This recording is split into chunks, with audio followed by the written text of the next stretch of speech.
ఏపీలో కాంగ్రెస్ పట్టు సాధించే ప్రయత్నాలు ప్రారంభించింది. పీసీసీ చీఫ్గా షర్మిలకు బాధ్యతలు కేటాయించింది. షర్మిల పార్టీ పగ్గాలు స్వీకరించిన మరుక్షణమే ముఖ్యమంత్రి జగన్ను రాజకీయంగా టార్గెట్ చేశారు. చంద్రబాబు పైన విమర్శలు చేశారు. షర్మిల విమర్శలను వైసీపీ ముఖ్య నేతలు కౌంటర్ చేశారు. సీఎం జగన్ తాజాగా ఉరవకొండ సభలో షర్మిల పేరు ప్రస్తావించకుండానే రాష్ట్రాన్ని విడదీసిన పార్టీలో చేరిన చంద్రబాబు అభిమాన సంఘాలు అంటూ కామెంట్ చేశారు. దీని ద్వారా షర్మిల ఏపీలో తనకు వ్యతిరేకంగా చంద్రబాబుకు అనుకూలంగా వ్యవహరిస్తున్నారనే అభిప్రాయం కలిగేలా వ్యాఖ్యలు చేశారనే వాదన వినిపిస్తుంది. తాజాగా విశాఖలోనూ షర్మిల మరోసారి సీఎం జగన్ చంద్రబాబును టార్గెట్ చేశారు. ఏపీలో కుమ్మక్కు రాజకీయాలు జరుగుతున్నాయని సంచలన వ్యాఖ్యలు చేశారు.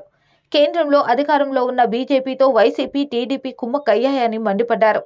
టీడీపీ అధినేత చంద్రబాబువి కనిపించే పొత్తులు అని, వైసీపీ అధినేత సీఎం జగన్వి కనిపించని పొత్తులు అని విరుచుకుపడ్డారు. బీజేపీతో వైసీపీ, టీడీపీ సంబంధాలు కొనసాగిస్తున్నాయని చెబుతున్న షర్మిల ఎక్కడా బీజేపీకి మిత్రపక్షంగా ఉన్న పవన్ కళ్యాణ్ పేరు ప్రస్తావించకపోవడం ఇప్పుడు ఆసక్తికరంగా కనిపిస్తుంది. పవన్ ఇటు చంద్రబాబుతో పొత్తు కొనసాగిస్తూనే అటు ఎన్డీఏలో భాగస్వామిగా ఉన్నారు. బీజేపీకి ప్రత్యక్ష మిత్రుడిగా ఉన్న పవన్ పైన షర్మిల ఎలాంటి విమర్శలు చేయలేదు. తమ పార్టీ అధినేత పైన ఎవరు విమర్శలు చేసినా టీడీపీ నేతలు వెంటనే స్పందిస్తారు. కానీ షర్మిల విమర్శలపైన మాత్రం ఇప్పటి వరకు టీడీపీ నుంచి సమాధానం లేదు. అదే సమయంలో అసలు పవన్ పైన షర్మిల ఎలాంటి విమర్శలు చేయటం లేదు. గతంలో పవన్ సైతం ప్రత్యేక హోదా కోసం కీలక వ్యాఖ్యలు చేశారు. ఆ తర్వాత ప్రస్తావన చేయటం లేదు. ఇక ఇప్పుడు జగన్ లక్ష్యంగా సాగుతున్న ఎన్నికల రాజకీయంలో షర్మిల శైలిపైన విశ్లేషణలు మొదలయ్యాయి.